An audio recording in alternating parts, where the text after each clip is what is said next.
السلام علیکم ورحمۃ اللہ وبرکاتہ۔ آج کی اس بابرکت مجلس کا جس اعلیٰ انداز میں اہتمام کیا گیا ہے، ایک لمبے عرصے سے جامعات جنہیں ہم یونیورسٹیز کہتے ہیں ان میں آنا جانا ہے، لیکن کسی سیمینار کے حوالے سے اس قدر بہترین اہتمام جو ہے وہ مجھے آج ہی دیکھنے میں ملا ہے۔ اس پر میں محترم ڈاکٹر برادر گرامی محبوب احمد صاحب جو ہیں ان کا بہت شکر گزار بھی ہوں، ان کو مبارکباد بھی دیتا ہوں کہ ان کی خوش ذوقی خوش سلیقگی جو ہے وہ ہر ایک چیز میں دکھائی دے رہی ہے۔ یہ موضوع اس کی پہلے اس قدر جو ہے وہ یہاں پذیرائی کر دی گئی ہے کہ شاید میری بات اضافی لگے، کیونکہ ہر شخص کے قلب پر یہ چسپاں ہے موضوع۔ جب ہر شخص کے قلب پر یہ چسپاں کر دیا گیا ہے تو اس کے بعد آدھے سے زیادہ تعارف تو پہلے ہو چکا ہوتا ہے۔ اس لیے میں اس ادارے کے سارے معززین، خصوصاً برادر گرامی ڈاکٹر تنویر خاور، جناب ڈاکٹر محمود احمد صاحب اور دیگر فضراء اور ڈائریکٹر کیمپس بھی تشریف فرما ہے، ان کا مشکور ہوں کہ آپ کے ہاں اس قدر بہترین علمی مجالس اس قدر اعلیٰ اہتمام سے منعقد ہوتی ہیں، اس پر بہت مبارک ہو۔ آج کا جو موضوع ہے یہ دینی حلقوں میں تو بہت زیادہ اس پر گفتگو ہوتی ہے اور بہت سارا لٹریچر جو ہے وہ ہمارے ہاں اس پر پیدا ہو چکا ہے، لیکن اصل سوال جو ہے یہ ہمارے ہاں یونیورسٹیز کے طلباء کے ہاں پیش ہوتا ہے آج کل زیادہ۔ اس لیے یہاں اس کا اہتمام جو ہے یہ بہت اہم ہے۔ اس لیے میں تھوڑا خائف بھی ہوں کہ بہت ساری باتیں ایسی جو ہیں اس کے بارے میں بعد میں سوالات کے ذریعے سامنا بھی کرنا پڑے گا، تو خالص تقدس کی گفتگو یا نہیں ہو پائے گی، کوئی فلسفیانہ سی، کوئی سائنٹیفک سی گفتگو، کوئی دلائل و براہین والی گفتگو یا کرنی پڑے گی، تاکہ وہ لوگ جو ہمارے خاص پیٹرن اسلامک اسٹڈیز کو نہیں بھی سمجھتے ان کے ذہنوں میں بھی کچھ ایسے سوالات اٹھا دیے جائیں کہ جس پر حدیث کے حوالے سے کوئی ایسی مثبت اور بہترین پیش رفت جو ہے وہ ہو جائے۔ تو آج کا جو ہمارا موضوع ہے اس میں اسے عنوان جو دیا گیا ہے وہ حجیت حدیث ہے۔ اس موضوع کا مقصد تعارف کروا کر ہم آگے بڑھتے ہیں۔ حجیت حدیث کا مطلب اصل میں یہ ہے، حدیث کسے کہتے ہیں؟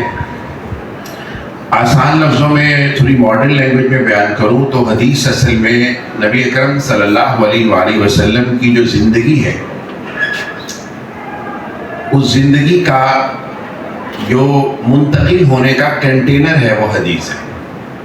یعنی اللہ کے رسول صلی اللہ علیہ وآلہ وسلم کی زندگی کو جب اللہ کے رسول کے عہد مبارک سے آگے شفٹ کرنا تھا، کیونکہ آپ کی نبوت تو قیامت تک ہے، تو آپ کی نبوت کو شفٹ کرنے کا جو غیر قرآنی آپ کے احکامات تھے، آپ کی زندگی نبوت کی تفصیلات تھیں، ان کو جس ذریعے سے منتقل کیا گیا ہے اس کنٹینر کو ہم حدیث کہتے ہیں۔ گویا کہ دو آسان لفظوں میں اگر آپ یہ کہیں کہ سنت جس ظرف میں جو ہے وہ ڈال کے آگے شفٹ کی جاتی ہے وہ حدیث ہے، یہ انتقال کا ایک ذریعہ ہے، یہ چیزوں کو منتقل کرنے کا ایک ذریعہ ہے۔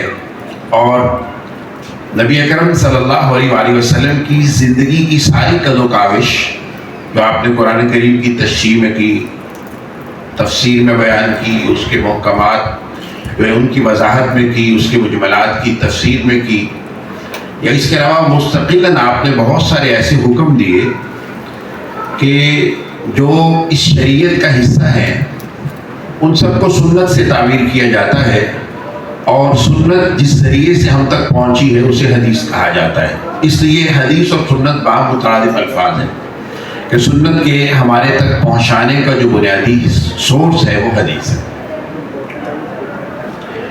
اس کی حجیت کا کیا مطلب ہے؟ حجیت کا مطلب ہے کہ کیا دین کے سورس کے پرائمری سورس کے طور پر کیا اسے قبول کیا جائے گا یا نہیں کیا جائے گا، یہ حجیت کا مطلب ہے۔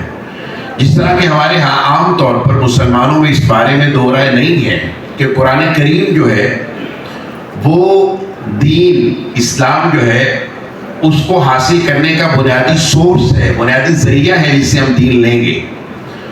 تو تو کیا جس طرح قرآن کریم دین لینے کا ذریعہ ہے اور قریب کم از کم مسلمانوں میں اس پہ اتفاق ہے، تو کیا اسی طرح نبی اکرم صلی اللہ علیہ وسلم کی سنت جو حدیث کی صورت میں ہم تک منتقل ہوئی ہے، کیا وہ بھی دین کو حاصل کرنے کا بنیادی سورس اور ذریعہ ہے کہ نہیں؟ یہ سوجیت کا مطلب ہے۔ اور عام طور پر یعنی ہمارا جو مذہبی بیانیہ ہے یا جو مذہبی ہماری جو مختلف مناہج ہیں یا ڈسکورس اور پیراڈائمز ہیں مختلف، اگر ان کو دیکھا جائے تو ان میں کوئی بھی ایسا مکتب فکر جو اسٹیبلش مکتب فکر ہو، جس طرح کہ ہمارے ہاں کچھ عقائد کے مکتب فکر ہیں، کچھ جو ہے وہ ہمارے فقہ مکتب فکر ہیں، کوئی بھی ایسا مکتب فکر مسلمانوں میں اسٹیبلش مکتب فکر ایسا نہیں ہے جو حجیت سنت پر جس کی دو رائے موجود۔ مثال کے طور پر اگر آپ کہیں کہ شوافی کیا کہتے ہیں، ان کے یہاں بھی حجت ہے، حنابلہ کیا کہتے ہیں، ان کے یہاں بھی حجت ہے، حنفیہ کیا کہتے ہیں، ان کے یہاں بھی حجت ہے، اور جو ہے مالکیہ کا کیا موقف ہے، ان کے یہاں بھی سنت حجت ہے، حتیٰ کہ شیعہ کا کیا موقف ہے، ان کے یہاں بھی حجت ہے۔ بس فرق صرف یہ ہے کہ ان کے یہاں اور ہمارے یہاں سنت کے سورس مختلف ہیں، ان کے یہاں سنت کے مصادر اور ہیں، ہمارے دوسرے ہیں۔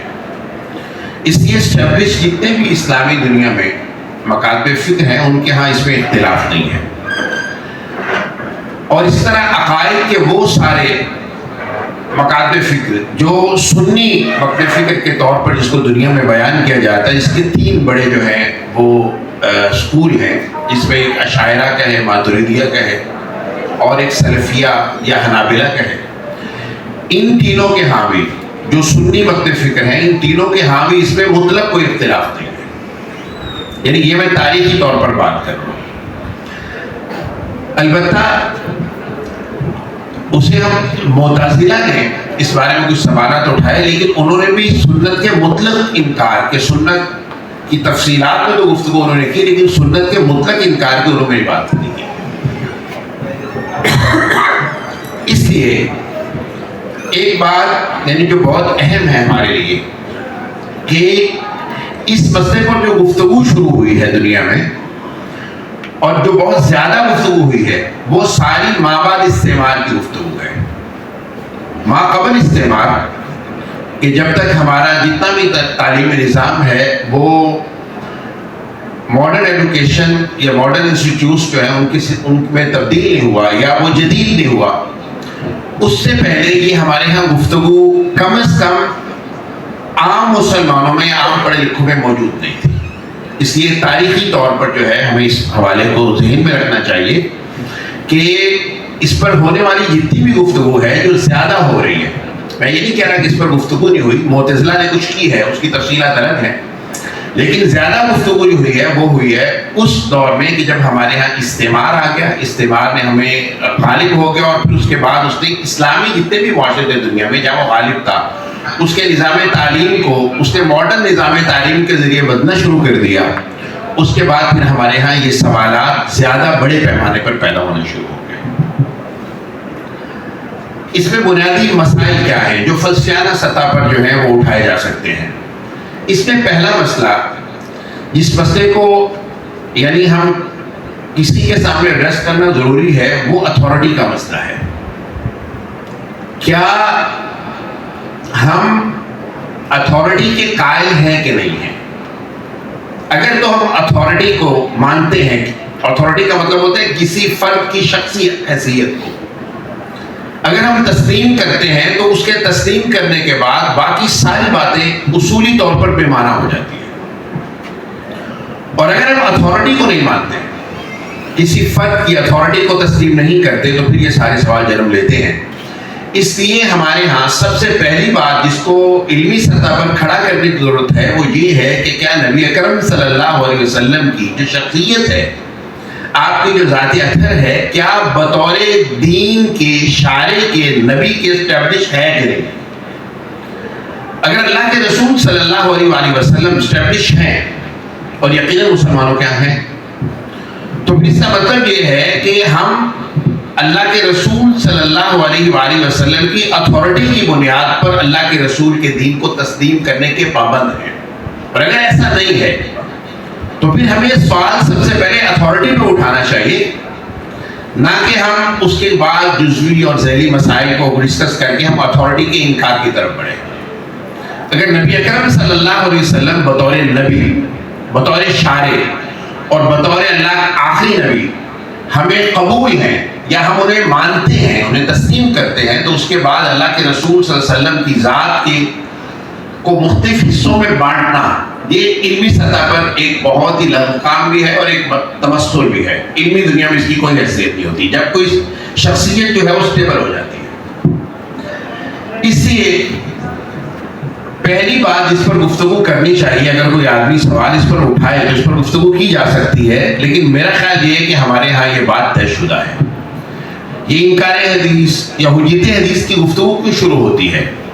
ہم نبی اکرم صلی اللہ علیہ وسلم کی اتھارٹی کو کلیتاً تسلیم نہیں کرتے۔ ہم اللہ کے رسول صلی اللہ علیہ وسلم کی ذاتی اثر کو حصوں میں بانٹ کر اور آپ صلی اللہ علیہ وسلم کو کئی اجزاء میں تقسیم کر کے اللہ کے رسول کی نبوت کو تسلیم کرنے کی کوشش کرتے ہیں۔ جب ہم اللہ کے رسول کو مختلف خانوں میں بانٹ دیتے ہیں تو اس کے بعد ہمیں ہر خانے کو الگ سے ثابت کرنے کی ضرورت پیش آتی ہے۔ یہ اصل میں ہمارا مسئلہ ہے۔ لہٰذا جب تک اللہ کے رسول صلی اللہ علیہ وسلم کو کلیت میں نبی کے طور پر مکمل تسلیم نہیں کریں گے، اس وقت تک کہ ہمارا بنیادی فکری مسئلہ حل نہیں ہوگا۔ اس لیے ہم یہ گفتگو کرنا محض ایک اضافی بحث ہے۔ اللہ کے رسول صلی اللہ علیہ وسلم کی اتھارٹی کے تسلیم ہونے کے بعد کہ قرآن جو ہے وہ تو حجت ہے اور اللہ کے رسول صلی اللہ علیہ وسلم کے سنت یا آپ کے دیگر فرامین جو ہیں وہ تسلیم نہیں کیے جائیں گے۔ اس پر ایک بہت تعلیمانہ سوال اٹھایا جا سکتا ہے کہ یہ جو آپ نے اللہ کے رسول صلی اللہ علیہ وسلم کی ذات کو جزیات میں بانٹا ہے، اس کے جزیات میں بانٹنے کی دلیل کیا ہے؟ اور میں یہ یقین رکھتا ہوں کہ انشاءاللہ کوئی شخص اگر سنجیدہ علمی مطالعہ رکھتا ہوگا تو اس سوال کا جواب نہیں دے پائے گا کہ نبی اکرم صلی اللہ علیہ وسلم کو شرعی سطح پر 2 یا 3 یا 4 یا 5 خانوں میں بانٹا کیا جاتا ہے۔ اور اگر آپ نبی اکرم صلی اللہ علیہ وسلم کو مختلف حیثیتوں میں بانٹ دیں گے تو میں بالکل ایک تعلیمانہ دیانت سے عرض کر رہا ہوں کہ قرآن بھی نہیں بچے گا۔ اس کی وجہ یہ ہے کہ جب اتھارٹی ثابت ہو جاتی ہے تو اتھارٹی سے تو قرآن ثابت ہوتا ہے۔ مثال کے طور پر ہم نبی اکرم صلی اللہ علیہ وسلم کے قرآن کو ہم تسلیم کرتے ہیں کہ اللہ کی کتاب ہے، اس پر ہمارا اتفاق ہے۔ تو قرآن کے تسلیم کرنے کی بنیاد کیا ہے؟ یعنی وہ کون سی بنیاد ہے جس سے ہمیں یہ معلوم ہوا کہ قرآن اللہ کی کتاب ہے؟ وہ بھی اللہ کے رسول کی اتھارٹی ہے۔ اگر نبی اکرم صلی اللہ علیہ وسلم کو درمیان سے منہا کر دیا جائے، آپ صلی اللہ علیہ وسلم کی ذاتی اثر کو درمیان سے نکال دیا جائے، تو پھر تو قرآن کی قرآنیت بھی ثابت نہیں ہوتی۔ اس کی وجہ یہ ہے کہ ہم نے قرآن کو قرآن اس لیے تسلیم کیا ہے کہ نبی اکرم صلی اللہ علیہ وسلم نے فرمایا یہ قرآن ہے، اور اللہ کے رسول صلی اللہ علیہ وسلم نے خود قرآن کے بارے میں کئی واقعہ کا فرمایا یہ قرآن تھا اب نہیں ہے، اور یہ قرآن نہیں تھا اب ہے۔ یعنی قرآن کی بہت ساری آیات اہل علم جانتے ہیں، ناسخ و منسوخ کے ماہرین، کہ قرآن کی بہت ساری ایسی آیات ہیں نبی اکرم صلی اللہ علیہ وسلم کی ابتدائی دور میں اتری تھی، بعد میں منسوخ کر دی گئی۔ تو اب ہم نے کس طرح مانا ہے کہ قرآن ہے؟ اس کے پاس ہمارے پاس ایک ہی اتھارٹی ہے اور اس کا نام محمد صلی اللہ علیہ وسلم ہے۔ اگر اس اتھارٹی کو ہم کلیتاً تسلیم کرتے ہیں تو پھر سنت اور قرآن دونوں کو ماننے کے حوالے سے ہمارے درمیان میں ان کو شبہات نہیں ہونے چاہیے۔ لیکن ہم ایک لمحے کے لیے صرف ہمدردی کے لیے اس بات کو آگے بڑھاتے ہیں کہ ہم نبی اکرم صلی اللہ علیہ وسلم کی اتھارٹی کو مانتے ہیں ایمان کی سطح پر، لیکن ہمیں یہ سمجھ نہیں آ رہا کہ قرآن کو جس طرح محفوظ کیا گیا سنت تو ویسے محفوظ نہیں ہوئی، تو پھر ہمیں اس کی حفاظت کے کچھ دلائل دی۔ اس کے لیے سب سے پہلی بات جو پہلا مقدمہ ہے وہ یہ ہے، جس پر سب سے پہلے بات ہونی چاہیے کہ کیا قرآن کریم کو جو ہم اللہ رب العزت کی ایک کتاب مانتے ہیں یا اللہ رب العزت کا ایک نازل کردہ متن مانتے ہیں یا اللہ کی شریعت مانتے ہیں یا محفوظ مانتے ہیں، اس قرآن کریم کے پیچھے وہ بنیاد کیا کھڑی ہے جس کی بنیاد پر ہم اسے درست مانتے ہیں؟ اس کے مجھے ایک ہی بنیاد ہے کہ ہم کہتے ہیں اللہ رب العزت کی طرف سے نازل کردہ وحی ہے۔ قرآن کو قرآن کیوں مانتے ہیں؟ اس لیے کہ نازل کردہ وحی ہے، اور اس وحی کے بارے میں ہم سب کا یہ اعتقاد ہے، ہمارا یقین ہے کہ وحی بھی لفظ ہے، یعنی جیسے اللہ پاک نے اس کو پڑھا، جناب جبرائیل نے سنا اور سننے کے بعد نبی اکرم صلی اللہ علیہ وسلم تک منتقل کر دیا۔ اور اسی طرح ہی نبی اکرم صلی اللہ علیہ وسلم کے عہد مبارک سے لے کر آج تک جو ہے وہ قرآن محفوظ چلا آ رہا ہے. اس لیے ہم اس قرآن کو اس وحی کی بنیاد پر مانتے ہیں. اب ہمارا اسلام کے جتنے بھی اسکول آف تھاٹ ہیں جن کا میں نے پہلے تذکرہ کیا ہے، یہ سب جو ہیں اصولی طور پر اتفاق کرتے ہیں اس بات پر کہ جس طرح قرآن کریم وحی ہے اس طرح سنت بھی وحی ہے. لیکن میرا سوال اس پر یہ ہو سکتا ہے کہ یہ آپ کو کیسے پتا چلا کہ سنت بھی وحی ہے؟ یعنی قرآن کو تو اس لیے مان لیا کہ اس پر وحی کی نگرانی موجود ہے، یہ وحی ہے، تو سنت کو بھی آپ نے وہی مانا ہے. یہ سارے مکاتب فکر مانتے ہیں، تو پھر اس کی بنیادیں کیا ہیں؟ اس کے لیے ایک بہت اہم سوال جو سب سے پہلے اٹھانے کی ضرورت ہے وہ یہ ہے کہ یہ بات ثابت کی جائے کہ کیا قرآن کریم کے علاوہ، کتاب کے علاوہ، اس کو ہم مطلق رہنے دیتے ہیں، کوئی بھی نبی آتا ہے تو اس کے پاس ایک کتاب ہوتی ہے جو اس کا بنیادی ہدایت کا ذریعہ ہوتی ہے، جس کی تعلیمات کو دنیا میں پھیلانے کے لیے کوئی نبی آتا ہے. تو اس بات یہ سوال اٹھانے کی ضرورت ہے کیا کسی نبی پر کتاب کے علاوہ بھی کوئی کبھی وحی اتری ہے کہ نہیں اتری؟ اگر تو کتاب کے علاوہ بھی کوئی وحی اتری ہے تو پھر تو ہمارے لیے یہ سوال خود بخود حل ہو جاتا ہے کہ سنت بھی وحی ہے اور اللہ کے رسول صلی اللہ علیہ وسلم پر نازل ہوئی ہے. اور اگر ہم اس کو مانتے ہیں کہ نہیں، یہ بات ثابت نہیں ہے کہ کبھی کسی نبی پر آسمان سے کتاب کے علاوہ کوئی وحی نہیں اتری، اس لیے کتاب کو تو تسلیم کیا جائے گا جو کسی بھی نبی پر نازل ہوگی، اس کے علاوہ ہم کسی چیز کو تسلیم نہیں کریں گے. تو اس پر وہ کتاب جس کو ہم بطور کتاب تسلیم کرتے ہیں، ہمارے اس کے خلاف بہت سے دلائل اپنے اندر رکھتے ہیں. اس کی کچھ مثالیں میں عرض کرتے ہیں. اگر ہم سیدنا آدم علیہ السلام سے شروع کریں تو آدم علیہ السلام کے دو فیزز ہیں. ایک وہ ہے کہ انہوں نے وقت جنت میں گزارا ہے قرآن کریم کی تشریح کے مطابق، اور دوسرا وہ ہے کہ جب حبوط ہو گیا زمین پر آ گئے اس کے بعد. اب کتاب یعنی ہدایت کا جو سلسلہ ہے وہ تو ان لوگوں کے لیے ہوگا جو انسان ہیں، جن کا جب سلسلہ چلا وہ زمین پر چلا ہے.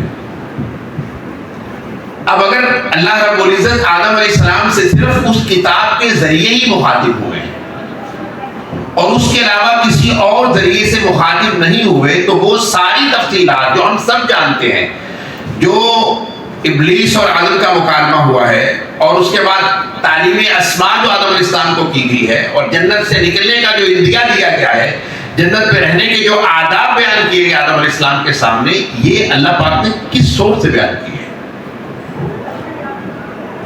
تو یہ بات ثابت کرتی ہے کہ ہدایت کا سلسلہ تو دنیا میں آنا تھا. دنیا سے پہلے بھی اللہ رب العزت سیدنا آدم سے مخاطب رہے ہیں، اور ان کے مخاطب ہونے کی قرآن بے شمار اس میں دلائل موجود ہے کہ یہ ساری تفصیلات قرآن نے بیان کر دی. تو یہ بات ثابت کرتی ہے کہ نہیں، نبی پر کتاب کے علاوہ بھی کوئی وحی نہیں اترتی ہے. اسی طرح اگر آپ سیدنا نوح علیہ السلام اس کے بعد بڑے جلیل القدر نبی ہیں، اور اس کو اول الرسل بھی تسلیم کیا جاتا ہے کہ یعنی پہلے وہ صاحب شریعت نبی کے جب دنیا میں ایک وقت گمراہی پیدا ہو گئی تھی، اور اس گمراہی کے بعد ایک صاحب شریعت نبی آئے جنہوں نے اس گمراہی کے خلاف عمل اقدام کیا، وہ نوح علیہ السلام ہے. تو اب نوح علیہ السلام کی اگر آپ ساری تفصیلات کو دیکھیں تو کتاب جو ہے، کتاب کا موضوع، اس میں اتفاق ہے سب کا، ہدایت ہوتی ہے لوگوں کی. کتاب کا بنیادی موضوع یہ ہوتا ہے کہ جو آپ کے مخاطب ہیں ان کو بتائیں اللہ تم سے چاہ کیا رہے، اللہ کا مطالبہ کیا ہے، اللہ ہے کون. اب قرآن ہی بہت سارے ایسے دلائل دے دیتا ہے جن میں یہ بات موجود ہے کہ نوح علیہ السلام پر بھی کتاب کے علاوہ بھی بہت ساری تفصیلات اترتی رہی ہیں. اس پہ ایک دو مثالیں آپ کو عرض کر کے آگے چلتا ہوں. مثال کے طور پر نبی نوح علیہ السلام نے تقریباً 950 برس تک دعوت کا کام کیا، اور اس کے بعد جو ہے اس قوم کے بارے میں عذاب کا فیصلہ ہو گیا. اب اگر اس بات کو مطلب ایک لمحے لیے ٹھہر کے سوچے تو مطلب یہ ہے کہ نوح علیہ السلام کو جو ہدایت دی گئی تھی اس ہدایت کو انہوں نے لوگوں تک پہنچایا، اور پہنچانے کے بعد لوگوں نے تسلیم نہیں کیا، اور تسلیم کرنے کے بعد اللہ رب العزت نے کیا کیا، ان پر اپنے ایک عمومی عذاب کا فیصلہ فرما دیا.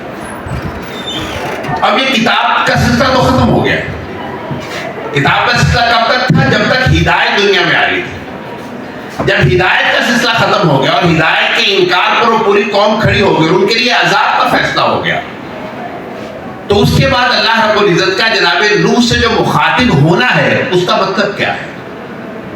کیونکہ کتاب آ چکی، کتاب کی تعلیمات پہنچا دی گئی، پہنچانے کے بعد انہوں نے ان کا انکار کر دیا، ساری ہدایت مکمل ہوگی، اس کے بعد اگر اللہ رب العزت مخاطب ہو رہے تو اس کا مطلب ہے اس ہدایت اور کتاب کے علاوہ کوئی اور وحی تھی۔ مثال کے طور پر اللہ پاک نے فرمایا، قرآن کہتا ہے وَيَسْتَعِنِ الْفُلْكَ بِأَعْيُنِنَا وَوَحْيِنَا وَلَا تُخَاطِبْنِي فِي الَّذِينَ ظَلَمُوا، کشتی کو ہماری نگرانی میں بناؤ، ہماری آنکھوں کے سامنے بناؤ اور ہماری وحی کے مطابق بناؤ۔ اب کشتی کا بنانا اس کا انسانوں کی ہدایت سے کیا تعلق ہے؟ اس کا مطلب اللہ کہہ رہے ہیں ہماری وحی اور ہماری نگرانی میں یہ حکم دیا جا رہا ہے، یہ کتاب کے علاوہ یہ کوئی اور حکم ہے۔ اسی طرح جب عذاب عملاً آ جاتا ہے، آ جانے کے بعد آپ کو معلوم ہے کہ نوح علیہ السلام کا بیٹا ان کی آنکھوں کے سامنے غرق ہونے کے قریب ہوتا ہے اور وہ اللہ پاک سے مطالبہ کر دیتے ہیں انہ من اہلک، آپ نے وعدہ کیا تھا کہ میرے گھر والوں کو بچائیں گے، یہ بیٹا تو میرے اہل میں سے ہے۔ تو نوح علیہ السلام کے اس مطالبے کو، یہ جو مطالبہ کیا ہے اس پر اللہ رب العزت نے نوح علیہ السلام کو جواب دیا، انہ لیس من اہلک، کہ آپ کے گھر والوں میں شامل نہیں ہے۔ بنیاد کیا ہے؟ انہ عمل غیر صالح، یہ آپ کے اعمال پر نہیں ہے۔ اور اس کے بعد آگے فلا تسلم علیہ السلام بعلم، آگے تھوڑا سا نوح علیہ السلام کو سرزنش بھی کی گئی کچھ۔ اب یہ ساری جو تفصیلات ہیں یہ کس کتاب کا حصہ تھی؟ کیونکہ کتاب کو نہ ماننے پر اس قوم پر عذاب آ چکا تھا، وہ ڈوب چکی تھی قوم، اور شاید مجھے لگتا ہے کہ اس نے کہا تھا سابیلا جبل، یہ آخری بندہ ہوگا قوم کا جو پہاڑ پر چڑھ کر چیلنج کر رہا ہوگا، اس کو بھی ڈبو دیا گیا۔ اس کا مطلب یہ ہے کہ نوح علیہ السلام پر بھی کتاب جو تھی ان کی کتاب ہدایت کے علاوہ بھی وہی آسمان سے اترتی تھی۔ اس سے آگے موسیٰ علیہ السلام پر آ جائے۔ موسیٰ علیہ السلام کے بارے میں سارے مورخین جن کا توریت پر کام ہے، جو یا یہودیت پر جن کا کام ہے، وہ جانتے ہیں اس بات کو کہ موسیٰ علیہ السلام پر جو تورات ہے وہ ہجرت مصر کے بعد وادی سینا میں، جو مصر اور فلسطین کے درمیان ہے، وہاں اتری ہے۔ اور اس سے پہلے ایک لمبا عرصہ جناب موسیٰ علیہ السلام جو ہیں وہ گزار چکے ہیں مصر میں، اور نبوت بھی مل چکی ہے، اور قرآن کریم نے اس نبوت کی تفصیل بیان کی ہے۔ خود قرآن کریم کہتا ہے کہ موسیٰ علیہ السلام نے وہ آگ دیکھی اور اس طرف بڑھے تو اللہ رب العزت نے مخاطب ہو کے کہا فَخْلَعْنَ عَلَيْكَ إِنَّكَ بِالْوَادِ الْمُقَدَّسِ طُوَىٰ، اپنے جوتے اتار دو، تم ایک پاکیزہ وادی میں موجود ہو۔ اب یہ جو وحی ہو رہی ہے، یہ نبوت دی جا رہی ہے، یا وہ کوہ طور پہ جو مخاطبت ہو رہی ہے اللہ رب العزت، یا یہ کہا جا رہا ہے، قرآن خود کہتا ہے کہ موسیٰ علیہ السلام کو اذهبا إِلَىٰ فِرْعَوْنَ إِنَّهُ طَغَىٰ، جو دونوں بھائی جاؤ موسیٰ علیہ فرعون کو جا کے دعوت دو، وہ بہت بڑا سرکش ہے، اور پھر دعوت کے آداب بتائے جا رہے ہیں۔ یہ تو توریت کا حصہ نہیں ہے، توریت اس کے بعد نازل ہو رہی ہے، تو وحی کا جو یہ حصہ ہے جو موسیٰ علیہ السلام پر نازل ہوا ہے، اس کے بارے میں ہم کیا کہیں گے کہ وحی تھی کہ نہیں تھی؟ اسی طرح ہر نبی کی یہ تفصیل ہے۔ ہمارے ہاں یہ اصول یہ ہے کہ پہلے رسول آتے ہیں، رسول کے بعد انبیاء آتے ہیں۔ رسول کا مطلب ہے وہ انبیاء کے جو صاحب شریعت ہوتی ہے، اس کے بعد نبیوں کو بھیجا جاتا ہے۔ نبی کیا کرتے ہیں؟ اسی شریعت کی آگے تبلیغ کرتے ہیں، اور نبی اور عام آدمی کا فرق یہ ہوتا ہے کہ نبی پر وحی آتی ہے اور عام آدمی پر، عالم پر وحی نہیں آتی۔ اب اگر اس بات کو تسلیم کر لیا جائے کہ نبی پر وحی کتاب کے علاوہ کوئی نہیں آتی، تو اس کا مطلب یہ ہے کہ جو یعنی 300-350 کے قریب صرف رسول ہیں، اس کا مطلب ہے جو انبیاء قریباً جو 1,00,000 کوئی 20,000 کے قریب بنتے ہیں، ان سارے انبیاء کے ساتھ اللہ رب العزت کے مخاطبت کا ذریعہ کیا تھا اگر وحی نہیں ہوتی کتاب کے علاوہ؟ لہذا یہ ہمیں بات اصولی طور پر تسلیم کرنا پڑے گی۔ اور اسی طرح آپ کو معلوم ہے کہ عیسائیوں کے جو نبی ہیں عیسائیت میں، وہ عیسیٰ علیہ السلام نہیں، عیسیٰ علیہ السلام تو ان کے گاڈ ہے، نبی تو ان کے جان ہے، حضرت یحییٰ، یعنی عیسیٰ علیہ السلام کو تو خدا مانتے ہیں، تو ان کے نبی جو ہے وہ حضرت یحییٰ ہے۔ اب حضرت یحییٰ جو ہے ان کے اوپر تو کوئی آسمانی کتاب نہیں اتری، انجیل تو حضرت موسیٰ علیہ السلام پر اتری ہے، تو اب اللہ رب العزت جناب یحییٰ سے کس طرح مخاطب ہوتے تھے، ان پر نبوت کیسے دی گئی، ان کا اللہ رب العزت کس طرح رہنمائی کرتے تھے، اس کا ذریعہ کیا تھا؟ اس کا مطلب یہ ہے کہ یہ بات ثابت ہوتی ہے ان سارے دلائل سے کہ نبیوں پر وحی جو ہے کتاب کے علاوہ بھی نازل ہوتی ہے۔ اب کیا نبی اکرم صلی اللہ علیہ وسلم پر بھی کتاب کے علاوہ کوئی وحی اتری ہے؟ قرآن اس کے بارے میں کوئی شہادت دیتا ہے؟ قرآن کریم میں بہت سارے ایسے دلائل موجود ہیں جو ہمیں یہ بتاتے ہیں کہ نبی اکرم صلی اللہ علیہ وآلہ وسلم پر وحی کتاب کے علاوہ بھی نازل ہوئی ہے. جس طرح بھی بچے نے یہاں تلاوت کی، اس میں بھی مجھے خوشی ہوئی کہ ان آیات کا انتخاب کیا گیا. یہ خود حجت حدیث کی ایک دلیل ہے. نبی اکرم صلی اللہ علیہ وآلہ وسلم مدینہ منورہ تشریف لے گئے اور آپ کو علم تقریباً 16-17 ماہ تک آپ بیت المقدس کی طرف ہو کر کے نماز پڑھتے ہیں. اب یہ اللہ کے رسول صلی اللہ علیہ وسلم کا بیت المقدس کی طرف منہ کر کے نماز پڑھنا، یہ ہمیں کیسے معلوم ہوا؟ یہ ہمیں قرآن سے معلوم ہوا کہ جب ہمیں یہ بتا دیا گیا قرآن کے ذریعے سے کہ آپ اپنے چہرے کو آپ مسجد حرام کی طرف پھیر لیں. اس سے کیا معلوم ہوا کہ اس سے پہلے اللہ کے رسول کا چہرہ مسجد حرام کی طرف نہیں تھا، اور اگر اس سے پہلے مسجد حرام کی طرف تھا تو پھر کس سے رہتے؟ لہذا یہ بات اسٹیبلش ہے کہ اللہ کے رسول صلی اللہ علیہ وسلم جو ہیں پہلے اپنے چہرہ انور کو بیت المقدس کی طرف کر کے نماز پڑھا کرتے تھے، پھر 16-17 ماہ بعد شفٹ کر دیا گیا. اب پورے قرآن کی اب ساری آیات کھنگال لیں اور تفصیل دیکھ لیں، آپ کو کہیں سے یہ بات معلوم نہیں ہوگی کہ اس 16-17 ماہ کا جو چھوٹا مسئلہ نہیں ہے، قبلہ ہے، نماز پڑھ رہے ہیں آپ. اور ہمارے یہاں اصول یہ ہے کہ جو آدمی اہل قبلہ ہو ان کی تکفیر نہیں ہوتی. یعنی کوئی ایسا آدمی آپ کو ملے کہ جو آپ کے قبلے کی طرف چہرہ کر کے نماز پڑھتا ہے، اصول یہ ہے کہ اس کو کافر نہیں کرا دیا جا سکتا. یعنی اتنا بڑا یہ مسئلہ ہے. جب اتنا بڑا مسئلہ ہے تو کیا نبی اکرم صلی اللہ علیہ وآلہ وسلم 16 یا 17 ماہ تک جو وہاں نماز پڑھتے رہے، اس کی قرآن سے دلیل کیا ہے؟ قرآن اس پر مطلق خاموش ہے.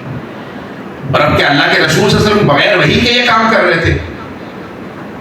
یہ کہنا بھی ممکن نہیں ہے کہ نبی اکرم صلی اللہ علیہ وسلم اپنی پسند اپنی چوائس کی بنیاد پر جو ہے وہ یہ فیصلہ کیے ہوئے تھے. نہیں، بلکہ یقیناً اللہ کی پسند اور اللہ کی مرضی پر اس فیصلے پر چل رہے تھے. لیکن اس پسند اور مرضی کا اظہار قرآن میں کسی جگہ موجود نہیں ہے. تو یہ اسی طرح بنو نذیر کے مسئلے میں جب نبی اکرم صلی اللہ علیہ وآلہ وسلم کو بنو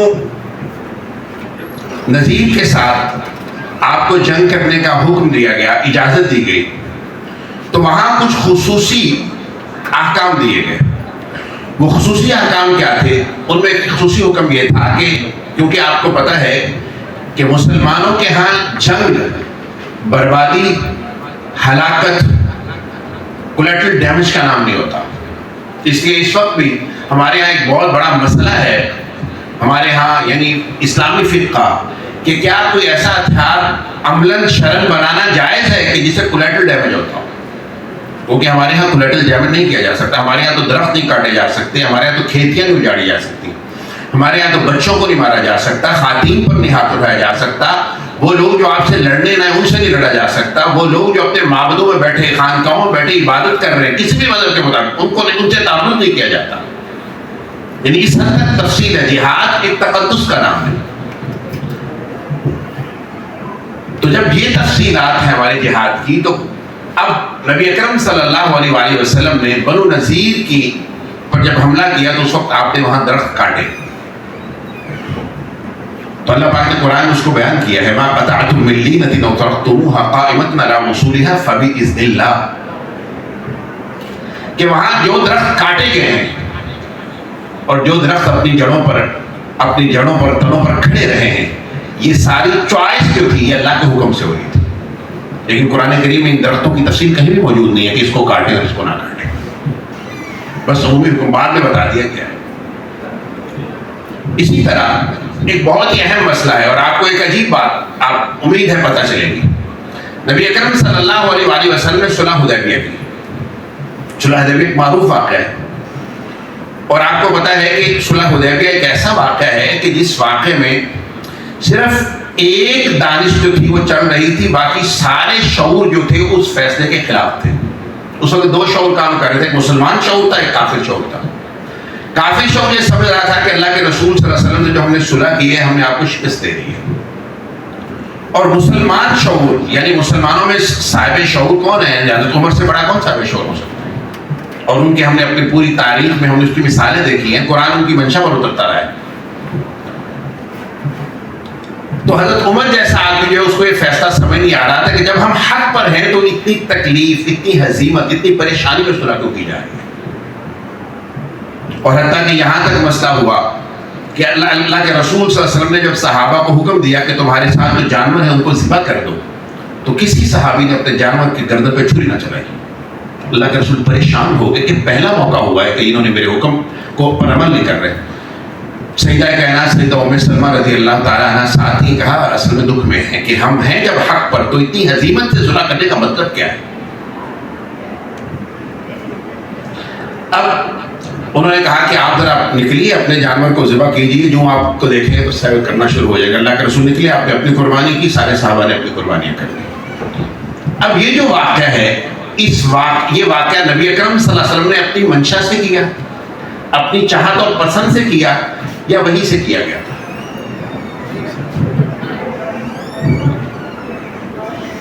قرآن کریم میں ایک آیت موجود نہیں ہے جو یہ بتائے کہ اس فیصلے میں اللہ رب العزت نے نبی اکرم صلی اللہ علیہ وسلم کو کوئی گائیڈنس دی ہے. ہاں اپریشیشن موجود ہے. اللہ کے رسول صلی اللہ علیہ وسلم اس فیصلہ کر کے جب باہر نکلے ہیں، واپس جا رہے ہیں، تو اللہ کے رسول صلی اللہ علیہ وسلم کو کہا گئی نہ فتحنا لک فتحا مبینا. مطلب کیا ہے کہ آپ نے آج ایک ایسا فیصلہ کیا ہے کہ جس نے اسلام کی مستقل شکست کو مستقل فتح میں بدل دیا ہے. اور اتنا اپریشیٹ کیا گیا. اسلام میں کوئی بچہ اچھا کام کرتا ہے تو ہم روز اس کو 1000 روپے دیتے ہیں، تو ہم کوئی اچھا کام کرتا ہے تو فوراً 1000 روپے جیب سے نکال دیں، یہ انعام ہے آپ کا. نبی اکرم صلی اللہ علیہ وسلم معصوم ہے، اس کے بعد آپ کو بطور انعام کہا گیا یغفر لک اللہ ما تقدم من ذنبک وما تأخر. آج آپ نے ایک ایسا فیصلہ کیا ہے کہ اس فیصلے کی وجہ سے ہم نے آپ کے پہلے اور پچھلے سارے گناہ معاف کر دیے. اب یہ فیصلہ کس دانش سے کیا گیا تھا؟ بہت سوچنے کی بات ہے. یقیناً نبی اکرم صلی اللہ علیہ وسلم نے اسی دانش اور اسی وحی کی روشنی میں کیا تھا جو اللہ کے رسول صلی اللہ علیہ وسلم پر الفاظ کی شکل میں نہیں آتی. لہٰذا یہ بات بھی خود قرآن سے ثابت ہوتی ہے کہ نبی اکرم صلی اللہ علیہ وسلم پر ایک وحی ایسی بھی آتی تھی جو قرآن کے علاوہ تھی. اگر یہ ثابت ہو گیا، ہم مانتے ہیں کہ ثابت ہو گیا ان دلائل کی روشنی میں جو ہم نے دیے ہیں کہ نبیوں پر ان کی کتاب کے علاوہ وحی آتی ہے. اللہ کے رسول صلی اللہ علیہ وسلم پر آپ کی کتاب کے علاوہ قرآن کریم کے علاوہ وحی آتی تھی، تو وہی موجود کدھر ہے؟ ضائع کر دی گئی، اسے محفوظ رکھا گیا یا کیا کیا ہے؟ مسلمانوں کے سارے مقاصد فکر کا یہ ہے کہ وہ سب محفوظ ہے، اور اس کو ہم سنت اور حدیث کے نام سے پکارتے ہیں. اور کیونکہ قرآن کریم میں اللہ رب العزت نے فرمایا ہے سورہ قیامہ میں، نبی اکرم صلی اللہ علیہ وسلم جب قرآن کریم نازل ہوتا تھا تو آپ اس کو بھول جانے کے خوف سے جلدی جلدی دہرایا کرتے تھے، تو اللہ کے رسول کو منع کر دیا گیا اور کہا گیا کہ آپ پریشان نہ ہو، ہم خود آپ کے سینہ اتھر میں اس کو ثبت کر دیں. ان علینا جمعہ و قرآن، آپ کے سینے میں اسے محفوظ کرنا یہ بھی ہماری ذمہ داری ہے، اور اس کے بعد آپ کی زبان اتھر سے جاری کرنا بھی ہماری ذمہ داری ہے. فَإِذَا قَرَأْنَاهُ فَاتَّبِعْ قُرْآنَهُ، جب قرآن کی قرات ہو رہی ہو تو آپ اس کے پیچھے پڑھا کریں، ساتھ ساتھ پڑھنے کی ضرورت نہیں ہے. ثُمَّ إِنَّ عَلَيْنَا بَيَانَهُ، پھر ہم پر اس کی وضاحت ہے. اب یہ جو آیت ہے، یہ آیت بھی بتاتی ہے کہ نبی اکرم صلی اللہ علیہ وسلم پر دو چیزیں نازل ہو رہی تھیں، ایک بیان اور ایک قرآن. بہت سارے دوست یہ کہتے ہیں کہ نہیں اس سے مراد بھی قرآن ہے. تو اگر منطق کے کسی اصول کو سمجھتے ہیں، اگر یہی قرآن ہے تو دوبارہ پھر بیان کرنا یہ تحصیل حاصل ہے. قرآن کریم اس سے کہا گیا کہ پہلے بھی کہا پر قرآن اترا کہ ہم اس کو آپ کے قلب اثر میں جمع بھی کر دیں گے، اور اس کے بعد ہم اس کا آپ کو بیان بھی دیں گے. تو یہ بات بتا رہی ہے کہ یہ دو چیزیں ہیں، اور یہ دو چیزیں نبی اکرم صلی اللہ علیہ وسلم کو دی گئی ہیں. اور قرآن یہ بتاتا ہے کہ وہ جو بیان ہوتا ہے وہ کیا ہوتا ہے. وہ بیان اصل میں اس مسئلے میں موجود تفصیلات کا نام ہوتا ہے، اس کی گہرائی کا نام ہوتا ہے. اور اگر وہ گہرائی جس کی بہت ہی آج کل کیونکہ ویسے بھی یعنی ہمارے یہاں عید قربان کے دن ہیں تو گائے کا بہت تذکرہ عام رہتا ہے. سورۃ البقرہ میں اس کی بہت تفصیل موجود ہے. آپ نے واقعہ کئی بار سنا ہوا ہے، وہاں بھی لفظ بیان بولا گیا. موسیٰ علیہ السلام نے بنی اسرائیل کو کہا کہ اللہ پاک یہ چاہتے ہیں کہ تم ایک گائے ذبح کرو. واقعے کی تفصیلات ایک ان یہاں قتل ہوا تھا، وہ تفصیل آپ کو معلوم ہے، اس کی کرنے کی ضرورت نہیں ہے. ان کو گائے کے ذبح کرنے کا حکم دیا گیا. وہ کرنا نہیں چاہتے تھے کیونکہ ان کے اندر ہی وہ چور موجود تھا، یا اللہ کے اس حکم کو پورا نہیں کرنا چاہ رہے تھے. تو انہوں نے اللہ موسیٰ علیہ السلام سے پلٹ کے سوال کیا کہ وہ گائے کیسی ہو. قالوا ادع لنا ربک یبین لنا ما ہی، کہ موسیٰ علیہ السلام سے کہا کہ اپنے رب سے یہ درخواست کیجئے کہ وہ بیان کرے وہ کیا ہے. اب یہاں بھی یبین ہوا ہے، ادھر بھی بیان ہو، ایک ہی لفظ ہے. تو اس کا مطلب کیا ہے کہ بیان جو ہوتا ہے کسی حکم کا نام نہیں ہوتا، حکم کی مزید تفصیلات اور اس کی گہرائیوں کا نام ہوتا ہے. اور اس بات کو پھر انہوں نے 3 بار دہرایا، اور آپ کو پتہ ہے کہ 4 آیات میں اس گائے کی ساری تفصیلات بیان کر دی گئی. اس کا مطلب یہ ہے کہ نبی اکرم صلی اللہ علیہ وآلہ وسلم کو جو دین دیا گیا ہے اس کا بیان بھی آپ کو 7 وحی کی شکل میں دیا گیا ہے. جب یہ بات ثابت ہو جاتی ہے تو پھر جس طرح اللہ رب العزت نے اس قرآن کی حفاظت کی ہے، اسی طرح اللہ رب العزت نے اس وحی دوسرے بیان کی حفاظت کی. ورنہ اگر بیان موجود نہیں ہے تو قرآن صرف تھیوری کا نام ہے. مثال کے طور پر اگر قرآن کریم کی آپ تفصیلات کو پڑھیں تو وہ دین جس کو اس وقت دنیا میں مسلمان جو ہے پریکٹس کر رہے ہیں، صرف قرآن سے اس کا ایک شاید 5% بھی حصہ جو ہے کو پریکٹس نہیں کیا جا سکتا. صرف 5، وہ ایک تھیوری کی کتاب ہے. اور اس کی ساری تفصیلات جو ہیں وہ نبی اکرم صلی اللہ علیہ وسلم نے ہم سے کہا کہ سادی سی بات اگرچہ آپ سنتے رہتے ہیں، قرآن میں حکم ہے اقیموا الصلاۃ، نماز پڑھو، وارکعوا مع الراکعین، رکوع کرنے والوں کے ساتھ رکوع کرو. اب یہ نماز جو ہے اس کی تفصیلات تو قرآن نے کہیں بیان نہیں کی. اس لیے ہمارے ہاں بڑے صغیر میں بہت مضحکہ خیز گفتگو کی گئی ہے نماز پر. کچھ لوگوں نے کہا نماز کا مطلب ہے ورزش کیا گیا. کچھ لوگوں نے یہ بات کہی کہ اس کا مطلب اصل میں نظام ربوبیت کا قیام ہے. کچھ نے کوئی بات کی. اس کی وجہ یہ ہے کہ جب آپ نبی کو مبین نہیں مانیں گے کہ نبی اللہ کی بات کو بیان کرے گا، جب ہم اس بات کو تسلیم نہیں کریں گے تو پھر سوال اٹھے گا کون بیان کرے گا. تو پھر وہی بیان کرے گا، حضرت صاحب خود بیان کریں گے، میں بیان کروں گا. یعنی جب نبی اکرم صلی اللہ علیہ وسلم کو ہم مبین قرآن کی تفسیر کے منصب سے اتار دیں گے کہ اللہ کے رسول قرآن کے مفسر نہیں ہے، تو پھر کوئی تو ہوگا. تو سب سے پہلے وہ ہوگا جو سب سے پہلے کلیم کرتا ہے کہ وہ خود کو اس منصب پر بٹھا کر کچھ بھی تشریح کرتا ہے.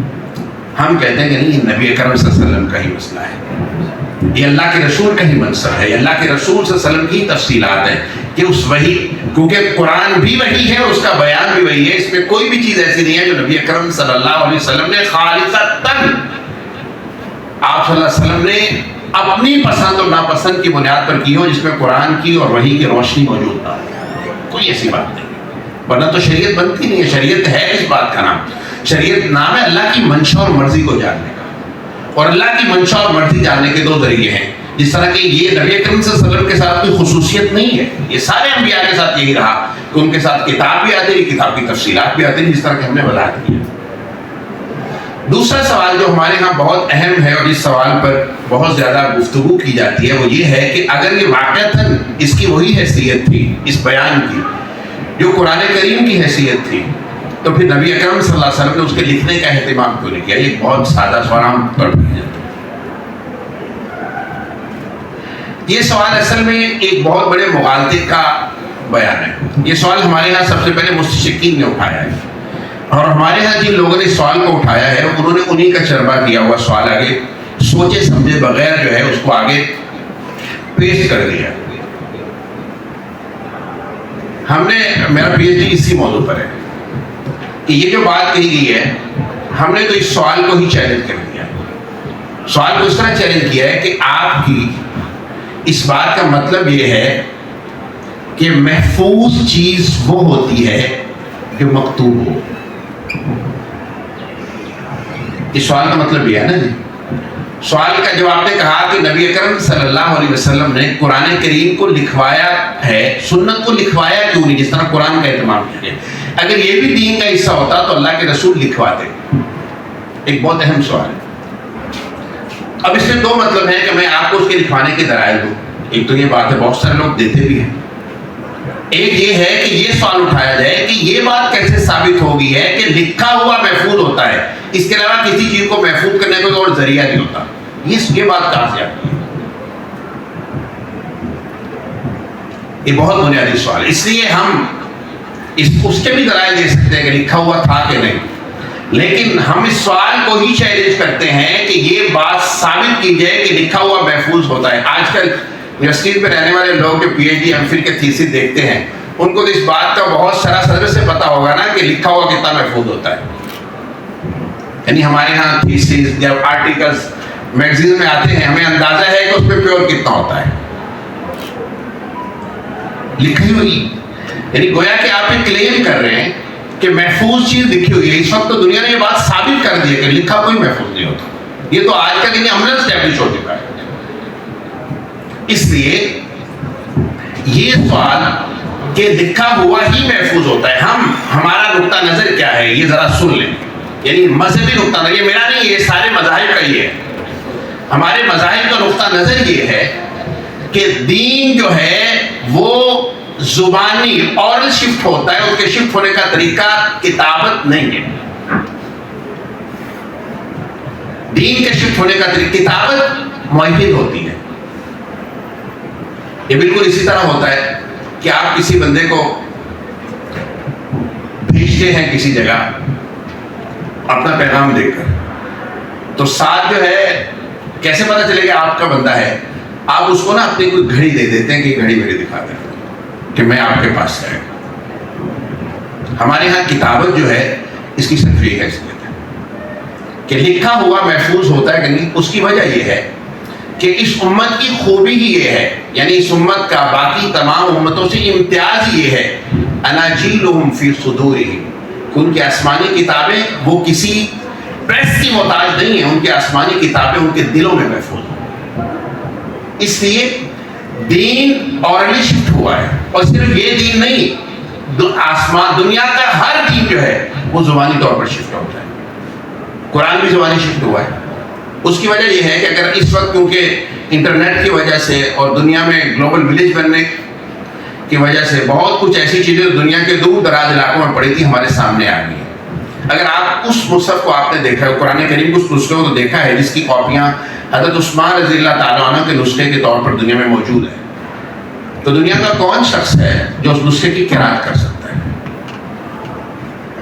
اور ابھی تو بہت ساری ایسی, یعنی ان دنوں بھی میں نے اس پر کام کیا ہے رسم قرآنی پر, بہت ساری ایسی جو ہے وہ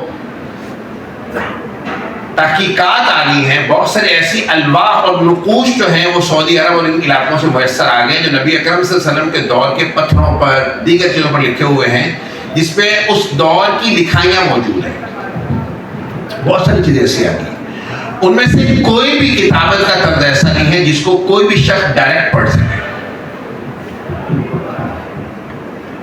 اس لیے یہ صرف ایک تائید کی چیز ہے. قرآن کی مثال کے طور پر ہمارے یہاں تو صرف قرآن کریم کو جس طرح قراء پڑھتے ہیں, اور نبی اکرم صلی اللہ علیہ وسلم کا جو ارشاد ہے اقرأ القرآن بالحن العربی واصواتها, یہ تو آپ کو پتہ ہے ہر بندے کی پہنچ سی بات ہے جب جو محنت نہیں کرتا. صرف سادہ درست متن پڑھنے کے لیے بھی کوئی بھی آدمی عجمی کی بات نہیں کر رہا, میں عربی کی بات کر رہا ہوں, وہ قرآن کا درست متن جس طرح اللہ کے رسول کے دور میں لکھا گیا تھا, اگر اس نے کسی سے پڑھا نہیں ہوا تو اس کو پڑھ نہیں سکتا.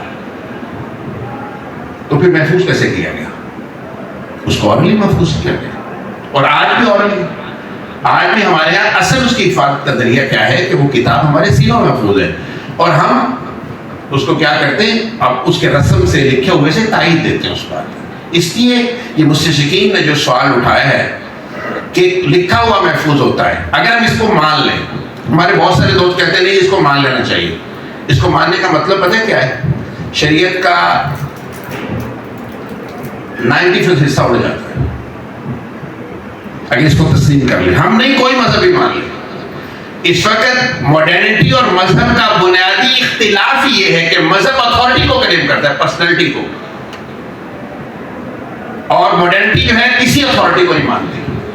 اور وہ تو اب یہاں پہ بھی آ گئی, ڈیتھ آتھر پہ بھی آ گئی ہے کہ کوئی متن آتھر کی بھی ملکیت نہیں ہوتا, قاری اس پہ مان نہیں ڈالے گا. یعنی آتھر نے جو لکھا ہے وہ بھی کوئی حیثیت, اس کی بھی کوئی حیثیت نہیں ہے.